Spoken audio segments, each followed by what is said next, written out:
सुधाधारा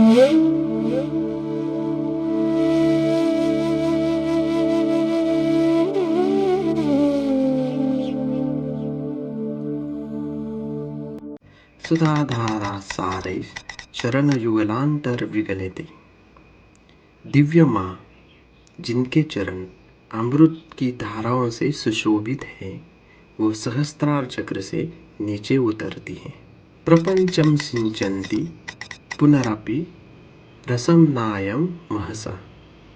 जैसे ही वह नीचे उतरती है तो वो सारे विश्व को अपने अमृत से नहलाती है और उसे जागृत करती है। अवाप्या स्वाम भूमिम भुजगनिभम अध्युष्ट वलयम। वह अपने निवास स्थान पर आते ही, जिसे हम मूलाधार चक्र कहते हैं, वहाँ आगे वो शांति से रहती है। स्वमात्मानं कृत्वा स्वपिशि कुलकुंड कुहरी। मूलाधार चक्र में वह अपने अस्तित्व को हृदय की गुफा में निवास करने वाली व्यक्तिगत आत्मा के साथ अपने सार को विलीन कर देती है। नमस्ते, चर्यानंदनाथ सिद्ध योग विद्यापीठम में आप सभी का स्वागत है। मेरा नाम ब्रह्मास्मि है। आज हम सौंदर्य लहरी का 10वां श्लोक देखेंगे और उसके फायदे भी देखेंगे। तो चलिए शुरुआत करते हैं। भारतीय पौराणिक कथाओं और आध्यात्मिक परंपरा में सहस्त्रार चक्र सिर के शीर्ष पर स्थित सर्वोच्च ऊर्जा केंद्र है। इसे शुद्ध चेतना का स्थान कहा जाता है और यह व्यक्तिगत आत्मा के सार्वभौमिक चेतना के साथ मिलन का प्रतिनिधित्व करता है। सौंदर्य लहरी आदि शंकराचार्य जी से संबंधित एक श्रद्धेय ग्रंथ है, जिसके 10वें श्लोक में सहस्त्रार चक्र से दिव्य माँ के अवतरण का सुंदर वर्णन किया गया है। दिव्य माँ पूर्ण सौंदर्य और कृपा का अवतार, ब्रह्मांडीय ऊर्जाओं के साथ पूर्ण मिलन में रहती है। उनका रूप मानवीय समझ से परे है, जो दिव्य वैभव और चमक से सुशोभित है। उनके पैर दिव्यता की शक्ति के प्रतीक, मिठास और पवित्रता को उजागर करने वाली अमृत धारा है। जैसे कि श्लोक में वर्णित है, दिव्य माँ सहस्त्रार चक्र से अवतरित होती है। यह कल्पना भारतीय पौराणिक कथाओं में गहराई से प्रतीकात्मक है। सर्प, जो अक्सर कुंडलिनी शक्ति से जुड़ा होता है, रीढ़ की हड्डी के आधार पर कुंडलिनी सुप्त आध्यात्मिक ऊर्जा का प्रतिनिधित्व करता है। जैसे जैसे यह चक्रों के माध्यम से चलता है, यह चेतना की उच्च अवस्थाओं को जागृत करता है। अंततः सहस्त्रार तक पहुंचता है, जहां परमात्मा के साथ मिलन का एहसास होता है। सहस्त्रार चक्र से दिव्य माँ का अवतरण भक्त पर दिव्य कृपा और आशीर्वाद के प्रकट होने का प्रतीक है। यह गहन रहस्य उद्घाटन और अतिक्रमण का क्षण है, क्योंकि व्यक्तिगत आत्मा सार्वभौमिक माँ के असीम प्रेम और करुणा में स्नान करती है। दिव्य माँ का अवतरण केवल एक पौराणिक कथा नहीं है, बल्कि एक गहन आध्यात्मिक सत्य है, जो साधकों को आत्म साक्षात्कार और आध्यात्मिक जागृति के मार्ग पर मार्गदर्शन करता है। जैसा कि श्लोक में वर्णन किया गया है, अपने प्रत्येक सुंदर कदम के साथ दिव्य माँ पूरे विश्व को आनंद के सार से भर देती है। यह सार, जिसे रसम नायक के नाम से जाना जाता है, शुद्ध आनंद और दिव्य परमानंद का अमृत है। यह उसके अस्तित्व से एक पवित्र नदी की तरह बहती है, दुख और पीड़ा के दागों को धोती है और सृष्टि के सार को फिर से जीवंत करती है। भारतीय पौराणिक कथाओं में रस की अवधारणा का गहरा महत्व है। यह अस्तित्व के सार को संदर्भित करता है, जो संपूर्ण मानवीय भावनाओं और अनुभवों को समाहित करता है।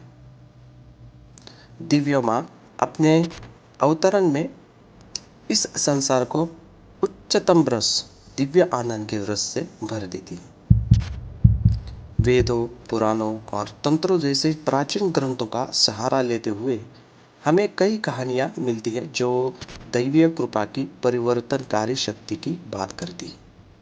उदाहरण के लिए रामायण में स्त्री कृपा और सद्गुण की प्रतीक माता सीता के दर्शन मात्र से हनुमान जी के व्यथित हृदय को शांति मिलती है और उन्हें भगवान राम की सेवा में वीरतापूर्ण कार्य करने के लिए प्रेरित किया जाता है। सौंदर्य लहरी के संदर्भ में दिव्य माँ का अवतरण दुनिया पर दिव्य कृपा की वर्षा, सभी प्राणियों के उत्थान और कायाकल्प का प्रतीक है। जैसे ही दिव्य माँ अवतरित होती है, उनकी दिव्य चमक अज्ञानता और निराशा की छाया को दूर कर देती है, मुक्ति और परमात्मा के साथ अंतिम मिलन का मार्ग रोशन करती है।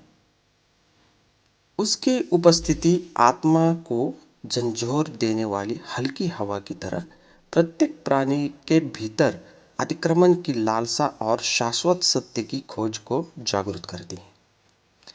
जैसा कि श्लोक में वर्णन किया गया है, मूलाधार चक्र में दिव्य माँ के निवास की तुलना सांप की कुंडली से की गई है।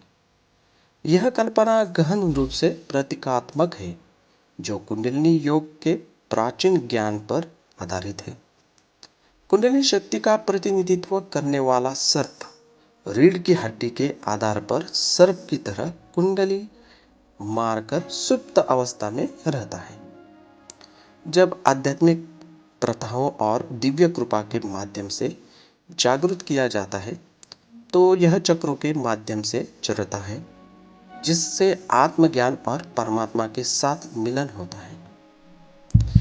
इस प्रकार सौंदर्य लहरी के 10वें श्लोक के अंतिम छंद हमें व्यक्तिगत आत्मा और दिव्य माँ के बीच शाश्वत मिलन की याद दिलाते हैं, जो हमारे हृदय की गहराई में निवास करती है और हमें आत्म प्राप्ति और आध्यात्मिक जागृति के मार्ग पर मार्गदर्शन करती है। यह उनकी दिव्य कृपा के प्रति समर्पण करने, अपने सार को उनके साथ मिलाने और परमात्मा के साथ मिलन के असीम आनंद का अनुभव करने का निमंत्रण है। चलिए अब देखते हैं कि इस श्लोक के क्या फायदे हैं। सबसे पहला फायदा तो वीरता प्राप्त करना है, आपको वीरता प्राप्त होती है और महिलाओं में स्तनों के विकास के लिए ये फायदेमंद है और महिलाओं में सामान्य मासिक धर्म प्राप्त करने के लिए है और दिव्य माँ की कृपा पाने के लिए भी ये फायदेमंद है ये श्लोक। तो ये था सौंदर्य लहरी श्लोक 10 के बारे में। कृपया डिस्क्रिप्शन में ललिता सहस्त्रनाम के लिए लेवल 0 कोर्स का विवरण देखें। आप डिस्क्रिप्शन में जाइए और वहाँ पे एक लिंक दिया हुआ है, तो उस लिंक से आप एक वेबसाइट पे जाएंगे charyanandanath.com और वहाँ पे मेंबरशिप में जो लेवल 0 कोर्स है, तो वो अगर आप चाहे तो उसको अप्लाई कर सकते हैं। तो हमने कोर्स लॉन्च किया है, बाकी 4 कोर्सेस अभी तक बाकी है।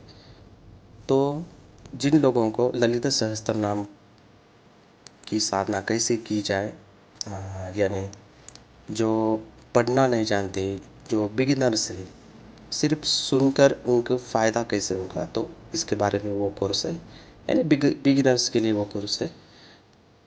तो प्लीज़ चेक कीजिएगा। सिद्ध योग विद्यापीठम परिवार का सदस्य बनने के लिए कृपया हमारे सोशल मीडिया चैनल को फॉलो, शेयर और सब्सक्राइब करें। तो आपके समर्थन और प्यार के लिए धन्यवाद। नमस्ते। श्रीमात्रे नमः, श्रीमात्रे नमः, श्रीमात्रे नमः।